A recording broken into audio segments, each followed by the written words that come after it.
النهاردة هنتكلم عن إزاي تبرمج حياتك عشان تحقق النجاح. النصايح دي هتساعدك تحول أحلامك لأهداف وخطط عملية. يلا بينا نبدأ. 1. حدد أهدافك بوضوح ودقة. استخدم طريقة الأهداف الذكية SMART عشان تحدد أهدافك.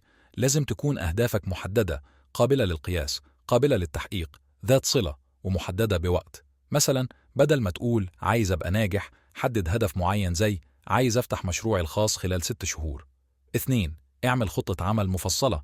بعد ما تحدد أهدافك، اعمل خطة عمل تفصيلية. حدد الخطوات اللي محتاج تاخدها لتحقيق كل هدف. استخدم خريطة عقلية أو قائمة مهام عشان توضح الإجراءات اللي هتقوم بيها ورتبها بشكل منطقي. 3. استمر في التعلم والتطوير. ما توقفش عن تعلم حاجات جديدة. اقرأ كتب، احضر كورسات، وشارك في ورش عمل. استثمر في نفسك عشان تطور مهاراتك وتزود معرفتك. التعليم المستمر بيساعدك تكون دايما متقدم وجاهز تحقق أهدافك. 4. نظم وقتك بذكاء. تنظيم وقتك هو مفتاح النجاح.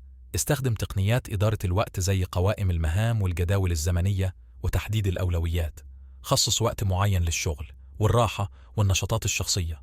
إدارة الوقت بشكل فعال بتساعدك تحقق توازن بين الشغل وحياتك الشخصية وتزيد إنتاجيتك. 5. كن مثابر ومصمم.